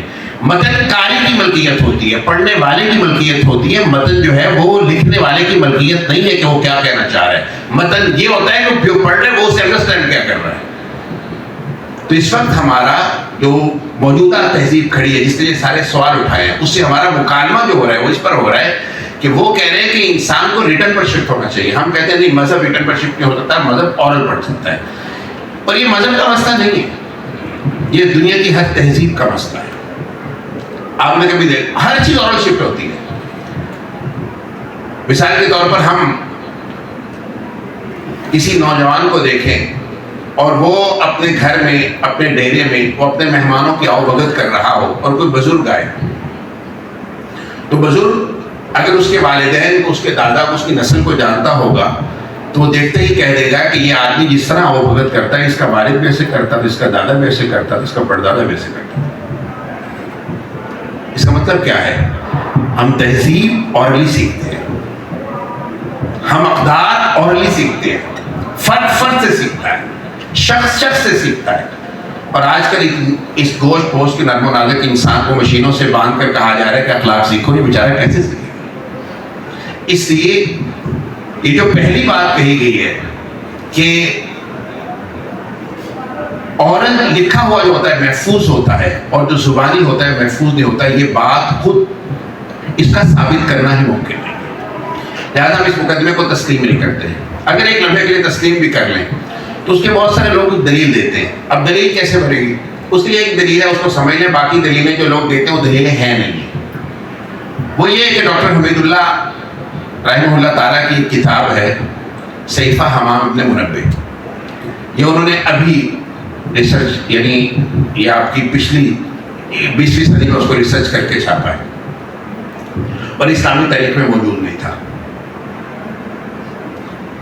اور اس اسلامی تاریخ کے باقی جتنے بھی متون ہیں وہ سارے کے سارے متون جو ہیں وہ اورلی شفٹ ہوئے اور پھر 200 سال بعد 250 سال بعد 300 سال بعد لکھے گئے، اور لکھنے کے بعد بھی وہ کتاب بھی شفٹ ہوئی کہ لکھنے کے بعد وہ یہ کتاب لے کے چلے جاؤ، نہیں، ہمارے ہاں کتاب بھی روایت ہوتی ہے، کتاب بھی ہمارے یہاں نہیں ہوتا کہ لکھی ہے اور شرط سے اٹھا لو، نہیں، ہمارے یہاں ہر کتاب روایت ہوتی ہے، ہمارے یہاں ہر علم روایت ہوتا ہے، یعنی ہمارے یہاں یہ طے ہوتا ہے کہ بخاری شریف بخاری سے کس نے لی تھی، وہ کون ہے، وہ ٹھیک ہے کہ نہیں، اس سے شاگرد نے کس لی تھی، اس نے کس نے لی تھی، یعنی ہر بات ہمارے یہاں روایت ہوتی ہے۔ ہمارے یہاں کوئی بھی چیز کتاب اگر آپ بولو کہ اصول حدیث کی تفصیلات کو معلوم کچھ علم ہے، وہ یہ بات جانتے ہیں کہ ہمارے یہاں کمزور ترین روایت وہ ہوتی ہے، کمزور ترین روایت ہوتی ہے جس کے بارے میں یہ معلوم ہو جائے کہ یہ فلاں شخص نے اس کی کتاب سے دیکھ کے لکھی ہوئی ہے، جس کو وجادہ ہم کہتے ہیں۔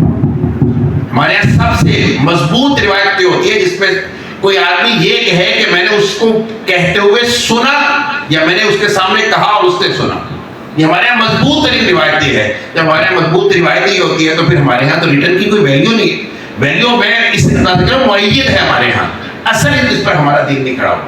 حتیٰ کہ آپ کو میں مزے کی بات بتاؤں، اس وقت تو دنیا میں جو ریسرچ ہو رہی ہے، اگر لنگوسٹک کے لوگ یہاں بیٹھے ہیں تو ان کو معلوم ہوگا کہ لسانیات کا سارا علم جو ہوتا ہے وہ اورل شفٹ ہوتا ہے، اس کے شفٹ ہونے کا طریقہ ہی اورل ہے۔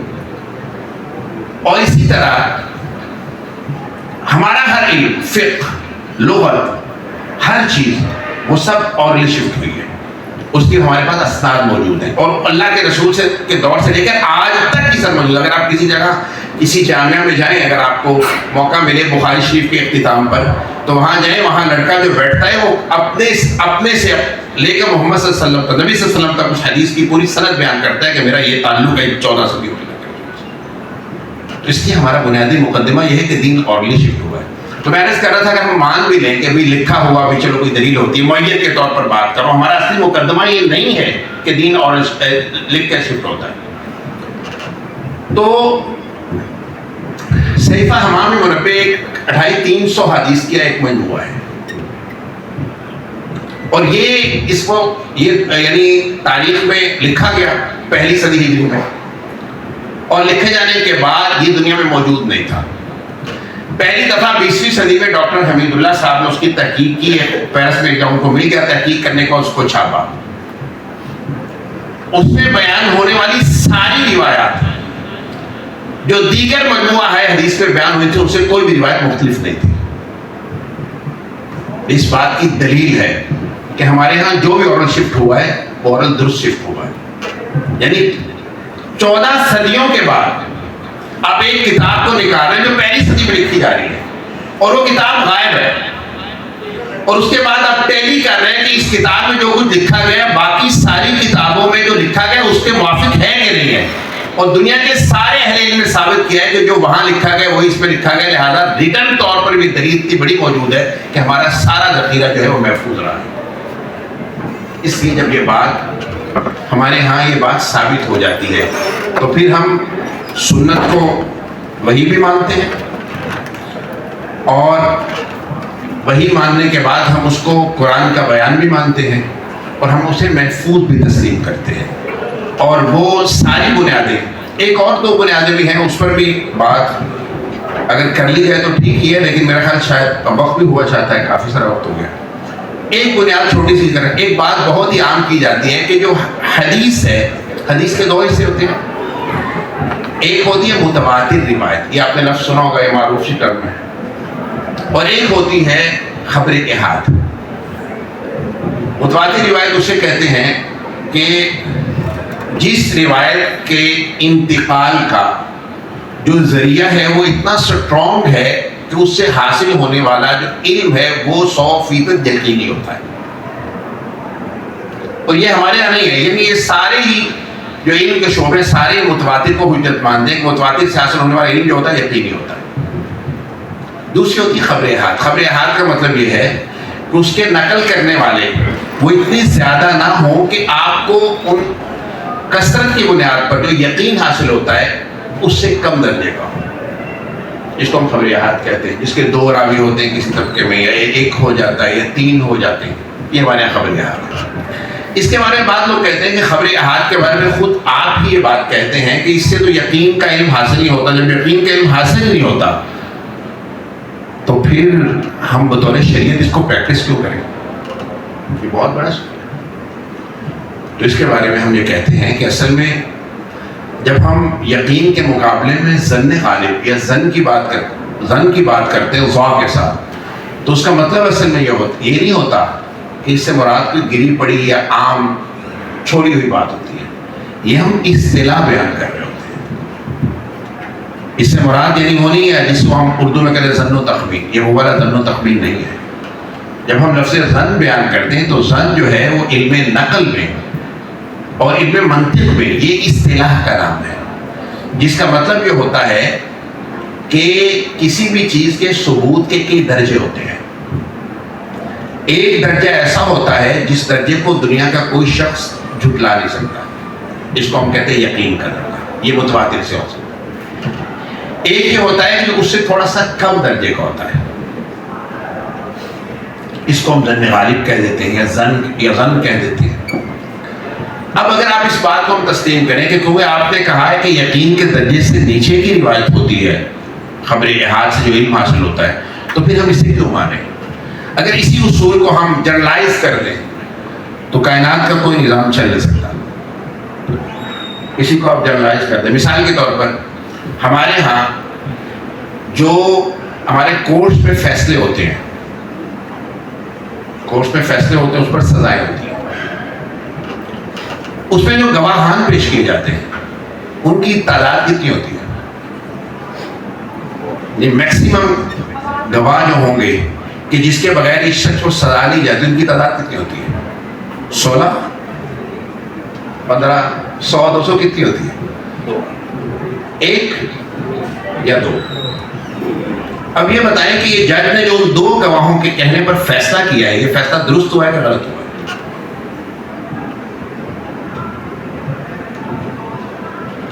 یا آپ کو کسی کلاس کے 2 بچے آ کے بتاتے ہیں جن 2 بچوں پر آپ کو یقین ہے کہ بچے اچھے ہیں، سچ بولتے ہیں، ٹھیک ہے، آج ہمارا فلاں پیریڈ نہیں ہوا، اس کی بات کو تسلیم کیا جائے گا کہ نہیں کیا جائے گا؟ اگر آپ یہی اصول جنرلائز کر دیں کہ باتوں کو ماننے کا بنیادی اصول یہ ہوتا ہے کہ ہر بات یقین کے درجے پر پہنچتی ہو، تو دنیا نہیں چل سکتی. اس کا امکان ہی نہیں ہوتا. اس کا مطلب پتہ کیا ہے؟ اس کا مطلب ہے اس کائنات کے سارے انسانوں کو محدث ہونا چاہیے. سمجھ آئی؟ اگر ہم یہ بات کہیں کہ ہر حدیث کو متواتر ہونا چاہیے تو اس کا مطلب ہے اس کائنات میں بسنے والے ہر آدمی کو محدث ہونا چاہیے. اگر ہم کہیں کہ اگر یعنی کم واسطوں والی حدیث کو قبول نہیں کیا جائے گا تو اس کا مطلب یہ ہے کہ جو بھی واقعہ جس پر کوئی جج فیصلہ دے ضروری ہے کہ وہ معاشرے کے سارے لوگوں نے دیکھا ہو، یا کم از کم اتنے لوگوں نے دیکھا ہو کہ ان کو جھٹلایا نہ جا سکے. یہ پاسبلٹی ہے کسی جگہ. اس لیے یہ ایسی ایک یعنی عملاً ایک ایسی کمزور بات ہے جس کو آپ جنرلائز کر دیں کوئی انسانی معاشرہ چلنے کا امکان ہی ختم ہو جاتا ہے. آپ خط لکھتے ہیں کسی کی طرف, اس خط کو آپ بھیج دیتے ہیں, ڈاکیا لے کے جاتا ہے, وہ خط میں جو آپ نے بات لکھی ہوتی ہے وہ بات ٹھیک ہوتی ہے, غلط ہوتی ہے, اس کو مانا جائے گا کہ نہیں مانا جائے گا؟ مولوی صاحب, اکیلے مولوی صاحب مسجد کے اسپیکر میں کسی کی فوتیدگی کا اعلان کر دیتے ہیں تو مانا جائے گا کہ نہیں مانا جائے گا؟ تو اگر اس اصول کو آپ جنرلائز کر دیں تو اس کا مطلب اصل میں انسانی زندگی کا امکان ہی نہیں. لہذا یہ جو بات کہی جاتی ہے کہ ہر چیز تب تسلیم ہوگی کہ وہ یقین یا تواتر کے درجے کو پہنچتی ہو, تو یہ انسانوں کی بستی میں رہنے کی بات نہیں ہے. اس کے لیے پھر ہمیں کیا ہو, ہر فن کو سارے لوگ جانتے ہوں تو تب کوئی تواتر ہو سکتا ہے, ورنہ اس کا امکان ہی نہیں ہے. تو اس سلسلے میں یہ چند وہ معروضات تھیں جو شبہات کچھ پیش کیے جاتے ہیں. وقت کافی ہو چکا ہے, اگر اس سلسلے میں کوئی مزید کچھ سوالات ہیں, کوئی اگر آپ کے ہیں تو میں انشاءاللہ اس کے لیے حاضر ہوں. بنیادی بات ہماری ہو چکی ہے. ایک بات میں بھی پوچھ لوں کہ کچھ سمجھ آئی ہے بات کے نہیں ہوئی؟ یہ میں ایسے ہی وہ بات ہوتا ہے نا, بندہ کہہ رہا ہوتا ہے کہ طلبا میں سمجھ, اساتذہ تو بیٹھے ان کو تو پہلے ہی پتا تھا. طلبا کو بات سمجھ بھی آئی ہے کہ نہیں؟ ڈاکٹر صاحب اگر یہ حدیث حجت تھی تو پھر یہ جو منکرین حدیث ہے ان کو ظہور ہونے کی وجہ کیا ہے؟ کہہ رہے ہیں کہ اگر اسلامی تاریخ میں سوال پورا کر دیتا ہوں, اسلامی تاریخ میں ہمارے سارے مکاتب میں سنت کو ہمیشہ حجت مانا گیا ہے, تو پھر منکرین حدیث کا ظہور کیوں ہوا ہے؟ ایک سوال. اس کی ویسے لطیفے کے انداز میں بھی کیا جا سکتا ہے اس کا جواب, لیکن اس کا جو اصولی جواب ہے وہ یہ ہے کہ میں نے آپ کو عرض کیا ہے کہ انکار حدیث کی تحریک جو بڑی سطح پر چلی ہے یہ ماہ بعد استعمال کی تحریک ہے. ماہ بعد استعمال کی تحریک کا مطلب اصل میں ہے کہ جب مغرب پہلے وہ حضرت کہا تھا الہ آبادی نے, وہ توپ کھسکی پروفیسر آیا بسالہ ہٹے تو رندہ ہے, تو پہلے توپ آئی, اس نے ہمیں جو ہے وہ مغلوب کر لیا, پھر پروفیسر آ گئے, انہوں نے کالج پڑھایا. جب آپ کسی ایک سوسائٹی میں ایک ایسا علم پڑھائیں گے جس علم کی میٹا فزیکل بیسس جو ہے وہ آپ سے 100% مختلف ہوں, کسی بھی سوسائٹی میں آپ کوئی ایسا علم پڑھانا شروع کر دیں جس کی میٹا فزیکل بیسس ہم سے مختلف ہوں گی,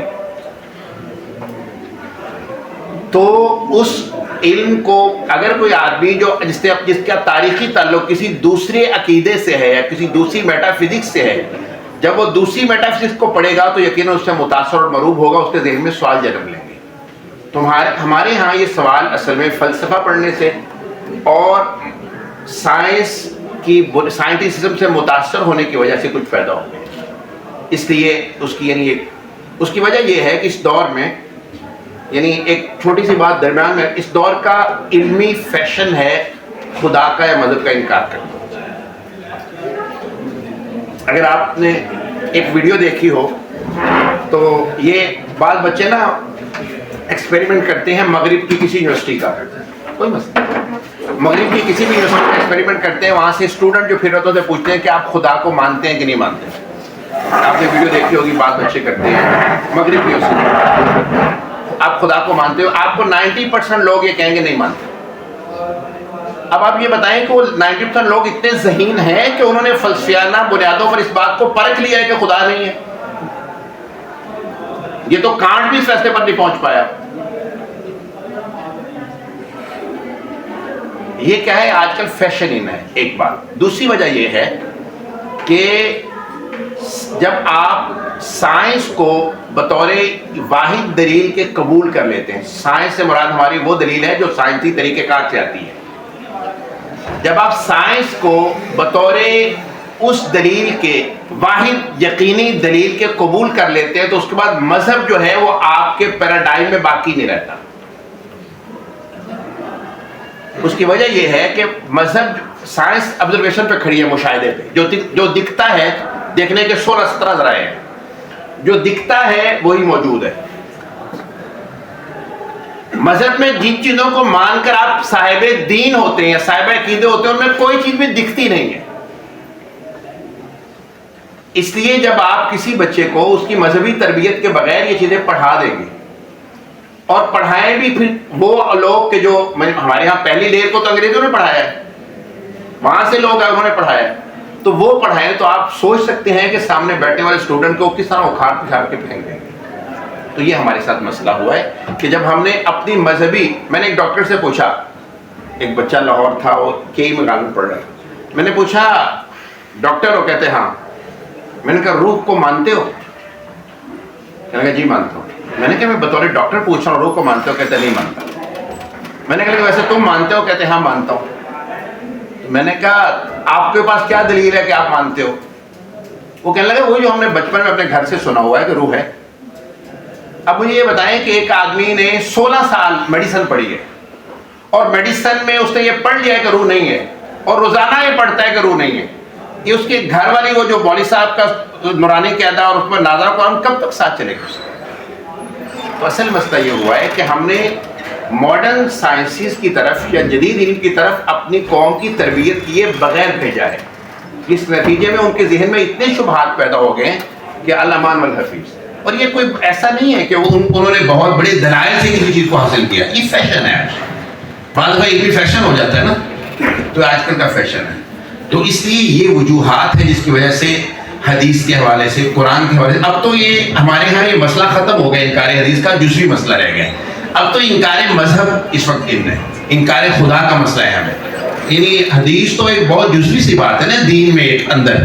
اب تو انکار مذہب کا دور ہے اور آپ بہرحال بہت علم کا قدردان ہے کہ جو اس دور میں بھی ان موضوعات پر گفتگو کرواتے ہیں. جی میرا سوال یہ ہے کہ آج کے دور میں کچھ لوگ حدیث اور سنت میں تفریق پیدا کرتے ہیں، کہتے ہیں کہ ہم سنت کو مانتے ہیں لیکن حدیث کو نہیں مانتے، جس طرح کے بہت سے جدید مفکرین. جی اصل میں یہ سارے لوگ اگر تو کوئی اصطلاحی طور پر حدیث اور سنت میں فرق کرتا ہے تو یہ تو میں نے بھی کیا ہے کہ سنت کیا ہوتی ہے اور حدیث کیا ہوتی ہے.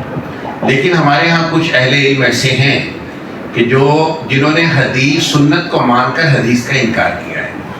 بہرحال اس کی وجوہات بہت ساری ہیں. اصل میں ہم کسی کو یہاں اگر یعنی کوٹ کر دیں کون ہے تو پھر اس کے بعد اس پر بات ہو سکتی ہے. لیکن بہرحال جب آپ کسی ایک پیراڈائم میں کھڑے ہو کے، کسی ایک منہاج علم میں کھڑے ہو کے بات کرتے ہیں تو پھر اس کی اصطلاحات جو ہیں وہی مسلمہ ہوتی ہیں. مثال کے طور پر اگر آپ یہ کہیں کہ سنت یا حدیث کیا ہوتی ہے، اس کا اگر مطلب ہے امام ابو حنیفہ سے پوچھ کر مطمئن نہیں ہوتا، حضرت امام ابو حنیفہ سے پوچھ کر میں مطمئن نہیں ہوتا، حضرت امام شافعی سے پوچھ کر میں مطمئن نہیں ہوتا، تو پھر مجھ سے پوچھ کر مطمئن ہوگا. بھائی جو علم کھڑا ہوتا ہے اس علم کی مسلم شخصیات ہوتی ہے، وہی بتاتے ہیں وہ علم کیا ہے. سنت ہم امام شافعی سے پوچھیں گے کیا ہوتی ہے، حدیث ہم امام شافعی سے پوچھیں گے کیا ہوتی ہے، امام احمد سے پوچھیں گے، امام ابو حنیفہ رحمہ اللہ سے، امام جو ہے محمد سے پوچھیں گے رحمہ اللہ سے، ان سے پوچھیں گے جو اس کے بڑے لوگ ہیں. ترقی بتائے گا سنت کیا ہوتی ہے، سنت میں تو نہیں بتاؤں گا. اب آپ اس پورے علم کا انکار کر رہے ہیں کہ وہ انہوں جو سنت بنائی ٹھیک ہے آپ ہمارے ہاں تو یہی سنت ہوتی ہے. اگر آپ کہہ رہے ہیں سنت کوئی اور ہے تو پھر یہ ہمارے یہاں نہیں ہے. اب یہ کلیم نہ کریں کہ اسلام کی تاریخ میں یہ سنت ہے. ہاں وہ آپ کے یہاں سنت ہوگی لیکن اسلام اس کو سنت نہیں مانتا. سمجھ آ گئی نا جی. اس لیے آپ کسی بھی شخص اتھارٹی کو کوٹ کیے بغیر آپ کسی ایک نئی کوئی تعریف کرتے اس کو کہو یہی ٹھیک ہے تو یہ ہمارا ایک زیادتی ہو سکتی ہے. علمی طور پر علمی دنیا میں اس کی حیثیت نہیں ہوتی. منکرین حدیث یہ کہتے ہیں کہ حدیث کے جو مشہور ائمہ ہیں وہ سارے عجمی تھے، تو یہ عربی کیوں نہیں تھے؟ یہ ایسا نہیں لگتا کہ یہ ان کی سازش تھی؟ جو یہ سارے کہتے ہیں وہ خود سارے عجمی ہیں. ہم ان کے اعتراض کر کے کہیں یہ جو اعتراض کیا وہ خود عجمی ہے. اگر کسی عجمی کی کا ایک علم معتبر نہیں ہے تو کسی عجمی کا اعتراض معتبر ہے؟ سمجھ آئی نا. تو بھائی یہ تو ہماری عظمت کی بات ہے کہ ہم میں سے تھے وہ سارے. امام ابو داؤد پاکستان کے تھے، بلوچستان کے رہنے والے، ٹھیک ہے. اس لیے اگر کوئی قوم اصل، اور اس میں ویسے کوئی علمی سی بات بھی ہو سکتی ہے اور وہ یہ ہے قوموں کے مزاج ہوتے ہیں. عجم ہمیشہ علم میں پوری دنیا میں آگے رہا ہے. کون سی قومیں علمی ترقی کرتی ہیں؟ جو علمی مزاج رکھتی ہے. عرب مارشل مزاج ہے.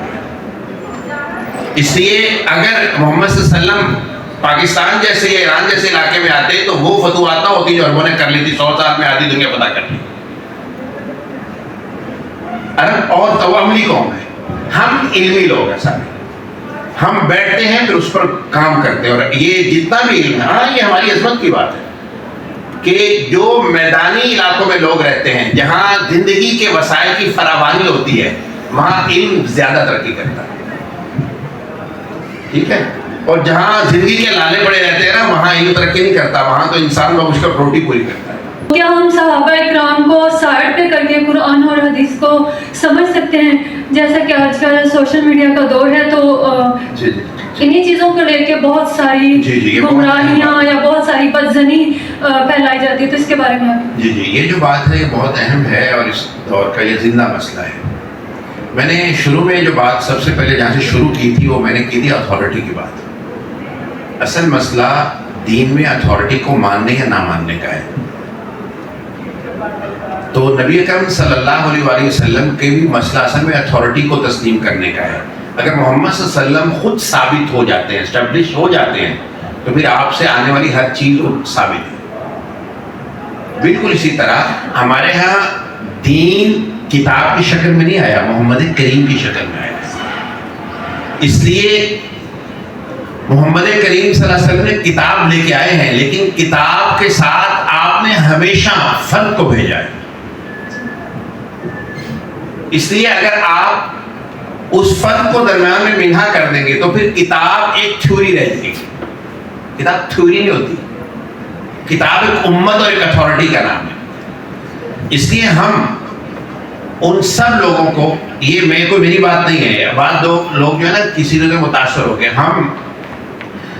میں اہل سنت کی بات نہیں کرتا, میں سارے مسلمانوں کی بات, شیعہ بھی اس میں شامل کر رہا ہوں. ہم اللہ کے رسول صلی اللہ علیہ وسلم سے دین لینے والے سارے لوگوں کو بطور اتھارٹی تسلیم کرتے ہیں. اس کی وجہ کیا ہے کہ اگر وہ نہیں رہیں گے تو دین کا مفہوم جو ہے وہ دنیا میں گہرا جائے گا. دین ایک عملی چیز کا نام ہے نا, دین کوئی تھیوری تو نہیں ہے.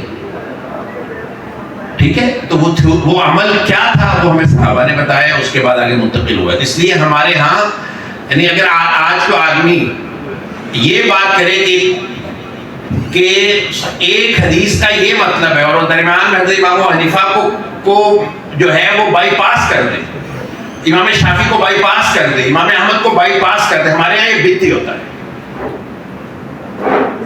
ہم ایک امت کا نام ہے, اس لیے ہمارے ہاں وہ مفہوم معتبر ہوتا ہے جس مفہوم کو ہم نے آگے منتقل کیا. اور یہ ہمارے, میں نے پہلے ساری بات اس پر کی ہے کہ ہمارے ہاں علم اورل شفٹ ہوا ہے, لکھ کے نہیں بھیج, کتاب میں دی گئی کتاب لے لو. ہمارے یہاں شخصیت ہوتی ہے, اور ہمارا علم ختم بھی تب ہوگا جب شخصیت ختم ہو جائے گی. نبی اکرم صلی اللہ علیہ وسلم کی وہ حدیث آپ نے سنی ہوئی ہے کہ علم کس طرح قبض کیا جائے گا, بقبض العلماء, علماء دنیا سے اٹھ جائے گا تو علم ختم ہو جائے گا. اس کا مطلب کتابیں تو پھر بھی موجود ہوگی. تو علم کتاب کا نہیں ہوتا ہے, علم ہمارے یہاں فرد کے پاس ہوتا ہے, اور فرد بیان کرتا ہے کہ علم کا مطلب کیا ہوتا ہے. میرا کوشچن یہ تھا کہ امام بخاری نے اپنی کتاب میں 5 لاکھ احادیث میں سے 3000 یا 4000 احادیث نقل کی ہیں, جن کو انہوں نے صحیح کہا اور باقی کو ضعیف کے درجے میں رکھا یا ذکر ہی نہیں کیا. تو اس طرح تو ہمارے پاس حدیث کی حجیت میں خود ہی کمزوری آ گئی, ہم نے ان کو حجت کے لائق سمجھا نہیں اور ان کو ضعیف جانا ہے, اور بہت سارے لوگ اس وجہ سے اس پر حدیث پر سوال بھی اٹھاتے ہیں. اس کے کیا جواب ہو سکتے ہیں؟ اچھا, یہ سوال تھوڑا سمجھنے والا ہے, طلبہ کی ذہن میں ہوگا. سب سے پہلے یہ ہے کہ امام بخاری رحمہ اللہ تعالیٰ نے 6 لاکھ حدیث تھی ان کے پاس. یہ 6 لاکھ حدیث کا مفہوم کیا ہوتا ہے, اس کو ذرا سمجھنے کی ضرورت ہے. اس کا مفہوم اصل میں یہ ہوتا ہے کہ اللہ کے رسول صلی اللہ علیہ وسلم سے ایک بات جو ہے اگر 100 لوگوں نے نقل کی ہے, یعنی میرے تک پہنچی ہے, اور اس کو نقل کرنے والے 100 لوگ ہیں, بات ایک ہی ہے.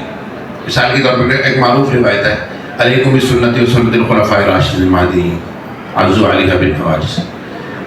اگر اس ایک کو نقل کیا ہے 1000 لوگوں نے, تو یہ ایک سنت یا ایک حدیث اصول حدیث کی روح سے 1000 ہوگی. جی, یعنی ہمارے ہاں جو جب حدیث کو گنا جاتا ہے تو وہ متن کے اعتبار سے نہیں گنا جاتا ہے, وہ سند کے اعتبار سے گنا جاتا ہے. پہلی بات یہ آپ سمجھ لیں. اس لیے امام احمد کے دعوے کے مطابق, اس میں تھوڑا بہت کمی بیشی ہو سکتی ہے, کہ انہوں نے کہا ہے کہ جو میں نے اپنی کتاب میں ذخیرہ وہ 25 سے 30 ہزار کے قریب حدیث ہے جو ذخیرہ جمع کر دیا ہے نبی اکرم صلی اللہ علیہ وسلم کی دین کے معاملے میں منقول صرف یہ روایت ہے. سمجھیں گے نہیں اس کی ٹوٹل تعداد اتنی بنتی ہے. اب مسئلہ کہ امام بخاری نے اتنی روایات میں سے یہ تھوڑی کیوں کی, وہ اصل میں امام بخاری یہ جو آپ کہہ رہے ہیں نا امام بخاری نے باقی کو ضعیف قرار دیا, امام بخاری نے کسی جگہ بھی باقی کو ضعیف قرار نہیں دیا, کسی جگہ بھی نہیں. امام بخاری نے اپنی کئی کتابوں میں وہ روایت ذکر کی ہیں جو بخاری میں نہیں موجود ہے, المفرد اور کئی کتابیں ان کی جہاں وہ ساری روایت کو لیا ضعیف نہیں قرار دیا. اصل میں امام بخاری نے بخاری شریف لکھنے کے لیے ایک شرط طے کی تھی, ایک اصول طے کیا تھا کہ اس میں اس لیول کی حدیث آئے گی, تو اس لیول پہ جو نہیں آتی تھی اس کو ذکر نہیں کرتے تھے. صرف یہ مطلب, اس کا مطلب یہ نہیں ہے کہ ان کے باقی ساری روایت جو تھی وہ ٹھیک نہیں تھی, یہ مطلب ہوتا ہے. تو اس لیے یعنی اس اصطلاح کو ہمیں سمجھنا چاہیے. اور امام بخاری باقی روایت کو ضعیف نہیں سمجھتے تھے, اور پھر کثرت کا مطلب کیا ہوتا ہے وہ بھی آپ کو بتا دیا. دیکھیں ضعیف حدیث کی دو قسمیں ہوتی ہیں. ایک ضعیف حدیث ہوتی ہے جو کسی صحیح حدیث کی معیت ہوتی ہے, سندن تو ضعیف ہوتی ہے لیکن وہ کسی حدیث کی معیت ہوتی ہے تو اس پر تو عمل ہوگا. دوسری ضعیف حدیث ایسی ہوتی ہے کہ جو ایک سے زیادہ ضعیف احادیث ہوتی ہے, یعنی کئی ضعیف حدیث ہیں, وہ مجموعی طور پر قوت پکڑ جاتی ہیں اور اس کو ہمارے ہاں قبول کیا جاتا ہے. تیسری ضعیف حدیث ایسی ہوتی ہے کہ جس ضعیف حدیث کا راوی جو ہوتا ہے اس پر بہت بڑا الزام نہیں لگا ہوتا, یعنی جھوٹا نہیں کہا کا ہوتا, یا اس میں اندر کوئی بہت بڑا بلنڈر نہیں ہوتا, تو وہ والی جو روایات ہوتی ہیں ان روایات کو ہم یعنی بیان کے درجہ میں قبول کرتے ہیں. بیان کے درجے کا مطلب یہ ہوتا ہے کہ کسی چیز کی فضیلت بیان ہوتی ہے تو ہم قبول کرتے ہیں اس کو, ٹھیک ہے. تو یہ تفصیل ہے ساری اس روایت کی. تو باقی اگر کوئی ایسی روایت ہوگی کہ جس کا مطلق یعنی ضعیف ہے لیکن اس کا کوئی سر پیر نہیں ہے, اس کو ہم نہیں لیتے. وہ ہمارا اصول ہے, یہی تو اصول ہے, اسی بنیاد پر تو وہ ہم نے ایک خاص معیار رکھا ہوا ہے جس کو قبول کرنا. جی عمل کے اندر لائی جا سکتی ہے اگر وہ ضعیف ہو, میں نے عرض کر دیا نا, تفصیل بیان کر دی. ضعیف حدیث پر عمل ہو سکتا ہے, ضعیف حدیث پر عمل ہو سکتا ہے اگر وہ ضعیف حدیث جو ہے اس درجہ گری پڑی حدیث کا ہو کہ جس کی ہمارے محدثین نے تفصیلات بیان کر دی. اس کی میں نے تفصیل بھی عرض کر دی ہے. بعض لوگ کہتے ہیں ضعیف حدیث مطلق رد ہوتی ہے, یہ اہل سنت کا مذہب نہیں ہے, مطلق رد نہیں ہوتی ہے ضعیف حدیث, یہ ہمارا نہیں ہے. جی السلام علیکم. میرا آپ سے چھوٹا سوال ہے کہ حدیث کی تعداد لاکھوں میں کیسے بیان کی جاتی ہے؟ میں نے ابھی عرض کر دیا, دوبارہ عرض کی دیتا ہوں, توجہ سے سنیں. میں نے عرض کیا ہے کہ نبی اکرم صلی اللہ علیہ وسلم کو ایک بات, جس طرح ابھی میں ایک بات کر رہا ہوں تو آپ کتنے لوگ سن رہے ہیں, 50-60 تو ہوں گے. اب اس بات کو اگر یہ 50 لوگ بیان کریں گے تو یہ 50 باتیں ہو جائیں گی. یہ حدیث ہوتی ہے. بات یہ ہوتی ہے جب روایت کرنے والے 50 لوگ ہوں تو وہ 50 روایات کہلاتی ہیں, اس لیے وہ تعداد آپ کو میں چلی گئی. سر میرا سوال یہ ہے کہ ایک عالم صاحب ہے, ان سے ہم نے سنا تھا کہ قرآن پاک کو اگر آپ بغیر کسی علم والے کے مطلب کوئی عالم ہے تو اس کے پاس بیٹھ کر نہ پڑھیں گے ترجمہ تفسیر کے ساتھ تو آپ بھٹک جائیں گے. اور اسی بات کے اوپر ایک اور عالم جو ہے انہوں نے کہا کہ جو شخص یہ کہتا ہے کہ قرآن پاک جو لوگوں کو بھٹکا رہا ہے تو وہ کافر ہے. اب سمجھ میں یہ نہیں آ رہا کہ ہم کس کی بات مانیں, کیونکہ سر میں جب بھی قرآن پاک کھولتی ہوں تو ترجمہ جب پڑھتی ہوں تو مطلب کچھ اور سمجھ آتا ہے, جب کسی عالم سے پوچھیں تو وہ اس کا مطلب اور بتاتا ہے, اور فرقوں کی تو بات ہی ماشاءاللہ پھر الگ ہے. جی ماشاءاللہ, واقعی نہیں الگ ہے, الگ جو ہے تو الگ ہی ہوگی. گزارش یہ ہے کہ اس کو نا ہم قرآن کو چھوڑ دیں. آپ دوسرے لفظوں میں کلیم یہ کر رہے ہیں کہ مجھے بایولوجی کسی فزکس کے مائر سے پڑھنی چاہیے, یا مجھے بایولوجی اس سے پڑھنی چاہیے جس نے کبھی بایولوجی کی کتاب دیکھی نہ ہو. یہ پاسبل ہے؟ بس یہی بات ہے, یہ کوئی اتنی ایسا چھمبا نہیں ہے. جس نے کوئی چیز سیکھی ہوئی ہے اسی سے سیکھیں گے نا. جس کو ایک موضوع آتا ہی نہیں ہے آپ کہتے ہیں میں اسے بھی سیکھوں گا, بھی کیسے سکھائے گا وہ؟ عالم کوئی ایسا یعنی کوئی گدی نہیں ہے جس پر کوئی اور بیٹھ نہیں سکتا. آپ ہم میں سے امت میں ہر آدمی اس گدی پہ بیٹھ سکتا ہے, لیکن پھر بیٹھ جائے نا. جو بیٹھنا چاہتے ہیں آگے بڑھے, صحابہ تو یہ نہیں تھے کوئی 8 سال کے بچے تھے, صحابہ 40 سال کی عمر کے تھے اور عالم بن گئے. اس لیے بھی ایک سادی سی بات ہے کہ علم کسی بھی آپ جو ہے وہ اسپیشلائزیشن میں لیں, وہ اس کے ماہرین سے لیا جائے گا, اور ماہر سے لیا ہوا علم اسی سبجیکٹ کے کم ماہر سے آپ کو پتا ہے اس کا کیا فرق ہوتا ہے. ایک سادی سی بات, تو عالم سے کریں. ہاں آپ قرآن کو پڑھیں, آپ تلاوت کیا کریں, قرآن پاک سے ثواب لیا کریں. سمجھنا چاہتے ہیں تو آپ سمجھیں نا کسی ماہر سے, یہ بات ٹھیک ہے. جی سر ہمارے سیشن کا آخری سوال ہے کہ ہم نے یہ ڈسکس آپ نے خود متعین بھی کر دیا صاحب. یہ عبداللہ شاہ میرا شاگرد ہے, پہلے مجھ سے پڑھتا ہے. جی جی جی آپ کے حکم بھی ہوگا, مجھے یقین نہیں. سر ہم نے یہ ذکر کیا کہ محفوظ چیز ضروری نہیں کہ وہ مکتوب بھی ہو. ہم نے یہ ثابت بھی کیا کہ یہ اورلی شفٹ ہوا جو ہم نے چیز حدیث میں بیان کیا. تو سر یہ جو کتب احادیث ہم ریفرنس کسی سے بات کرتے ہیں تو ذکر کرتے ہیں, بطور دلیل پیش کرتے ہیں, یہ عہد رسول کے تقریباً 300-400 سال بعد لکھی گئی ہیں, تو یہ پھر دلیل کیسے بنے گی؟ تو ہم نے تو بیان کیا ہے کہ ریٹن دلیل نہیں ہوتی. نہیں سر ہم پیش کرتے ہیں اور لسٹ میں یہ نہیں, ہم اس لیے بیان نہیں کرتے کہ وہ کتاب میں لکھا ہوا ہے, ہم اس لیے بیان کرتے ہیں کہ بخاری نے بیان کیا. مثال کے طور پر ہاں فرق پیچھے کھڑا ہے. مثال کے طور پر اس کا نام کاٹ دیں, وہ ساری روایت میرا نام لکھ دیں, کریں گے بات؟ بڑی پرسنالٹی کھڑی ہے پیچھے, اور وہ اتنی بڑی پرسنالٹی ہے کہ اس دور کے سارے اہل علم نے دنیا کی سب سے بڑی پرسنالٹی اس کو مانا ہے. اچھا یہ مرتبہ ابن ماجہ کا کیوں نہیں کتاب, تو وہ بھی ہے, اس کا کیوں نہیں ہے. محاضرات قاضی صاحب کا کیوں نہیں ہے, وہ بھی کتاب ہی ہے نا بھائی. کتاب اتھارٹی پہ کھڑی ہے, وہ اتھارٹی پیچھے اتنی بڑی کھڑی ہے کہ وہ جب آئے گا تو پھر بات بڑی ہو جائے گی. ٹھیک ہے جی, میں بہت مشکور ہوں, بہت بڑے اہل علم بیٹھے تھے, میں سما خراشی کرتا رہا, اور میں بالکل لحاظ بھی نہیں کیا کہ سما خراشی نہیں کرنی چاہیے. حکم پر عمل کرتے ہوئے میں یہ پاس ادب نہیں رکھ سکا, اس لیے معذرت چاہوں گا. اللہ آپ کو بہت خوش رکھے. جزاکم اللہ خیر.